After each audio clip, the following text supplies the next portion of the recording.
Hey, welcome back to the channel. It's your man Prime Time, and you already know you on PrimeTime Talk TV. And yeah, I'm back at you with another good video, and you already know the routine. Once you enter my house, wipe your feet off, hit the like button, hit the subscribe button, and smash the bell icon so you can be notified the next time I drop these next latest and greatest videos like these. For Prime Time. To this day. Oh man, let's go ahead and jump on into this video, shall we? Man, oh man, you know I had to give y'all my breakdown of how I think that your fight between David Benavidez versus Demetrius Andrade, man, look, or Andrade, however you want to pronounce it. I know y'all cats are so particular. But anyway, let me get back to the back two, and that is, hey, how do you see the fight going, Prime Time? That's what I was asked, you know. Well, let me give you my breakdown of how I see this fight going. And as you know how I do it here on PrimeTime Talk TV, if you know, if you don't know, I gotta let you know. I do something called both sides of the coin, because hey, as you know it, it's always two sides to the story.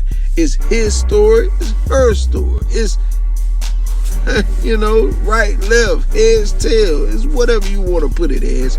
But here, how I do it is, I gotta give you my view from David Benavidez's point of view on how he would win if he performed this way, and how Demetrius Andrade would perform if he did it this way, and who would win using what style.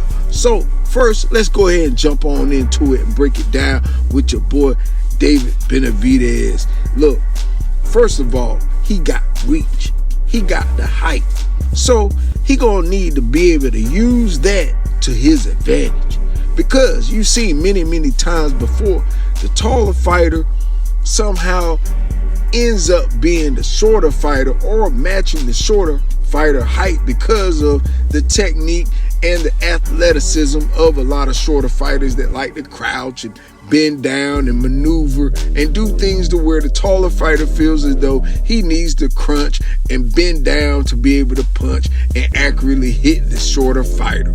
Well, David Benavidez, you're gonna have to fight tall. You're gonna have to use your reach, and you're gonna have to use a consistent jab. And that jab is gonna have to be able to pose a threat to be able to keep Demetrius Andrade in dangerous waters, far as keeping him off balance and keeping him moving backwards. No fighter fights perfect going backwards. Mostly all fighters, especially Demetrius Andrade, is used to being the aggressor and backing up his opponent. But if David Benavidez can actually back up Demetrius Andrade, then that is where Demetrius Andrade will be in some dangerous water with the David Benavidez, because we know David Benavidez, if he's able to cut off the ring and throw those punches and bunches, man, it might be a short night for your man Demetrius Andrade. Yeah, and that's one side of the coin. Now on the other side of the coin, we got Demetrius Andrade. The things he need to do to be able to make David Benavidez fold, and his techniques is all unorthodox, right? But unorthodox kind of leaves you open. So with being unorthodox, he's gonna have to pose and pick his shots perfectly, using a jab to be able to set up his punches, and he's gonna have to do a lot of sticking and moving and fighting off at awkward angles to keep David Benavidez from setting up his punches. Because if you know David Benavidez, he loves to throw those punches off that back foot, using power and precision to break down his opponents. But if Demetrius Andrade can keep him moving and guessing, pivoting out of the way, throwing wild punches and crazy hooks from different angles, man, he will make a very, very ugly fight for David Benavidez. Seriously. David Benavidez hasn't really fought a fighter with this much experience, power, and precision and experience as in a fighter of Demetrius Andrade. But the crazy thing of it is both fighters are going up against one of a kind, because Demetrius Andrade has never fought a fighter like a David Benavidez. Someone's taller, someone's longer, and faster and younger, and got some wins and got some power and some pop. So, wow, it's going to be a test for both fighters. I tell you what, this is going to be a very exciting fight. I mean, seriously, this couldn't be picked better. And what's crazy about it is these fighters got it done. You know, they could have avoided each other. They could have said, I'm waiting for Canelo, I'm waiting. Nah, they getting it done. They made it easy to make this fight. So 25th, we're going to get a delight. I'm telling you, it's going to be crazy that night. So get your popcorn ready, get your wings and things, however you like to do your, outdoor hors d'oeuvres or whatever for your friends and family and folks and whoever. I know it's going to be right after the holiday Thanksgiving. So, I know it's going to be some food, some leftovers laying around. So look, go ahead, get everything relayed out, reheated up, take some of that turkey, make some turkey barbecue or whatever you need to do, or turkey salad or whatever, and make some chips and dips and things, and get this pay-per-view. Watch it with the whole family. I'm telling you, if they like boxing, they like fights, combat sports, then this right here is what you need to be watching. And not only that, we got the Charlo. You know what I'm saying? We got the big Charlo putting it on the line, coming in after a 2-year layoff.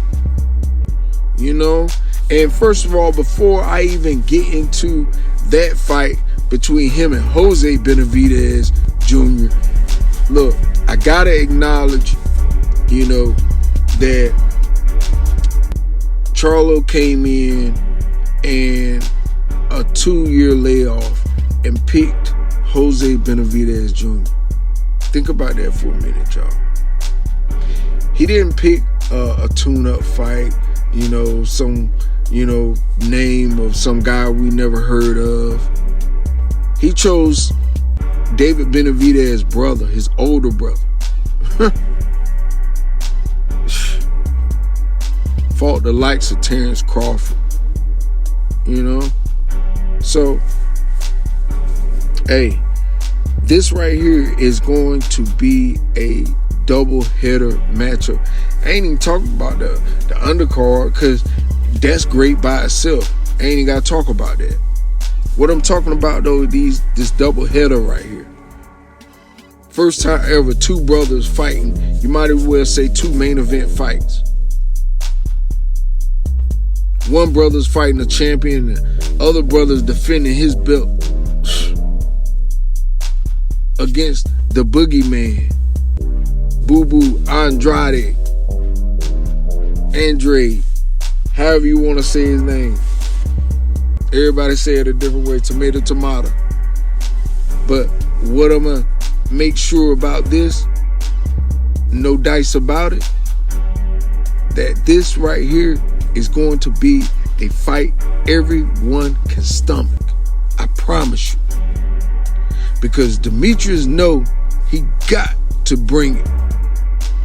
Because if he lose, people going to say he was overrated. I told you so. He won't never good as he thought he was. I told you so. So he got a lot at stake here. Not just going after a belt, but he's going after respect as well. Because if he beats David Benavidez, y'all, he gonna be respected. He gonna be respected. Because you know what? They already talking about in the news of the Canelo fighting David Benavidez next.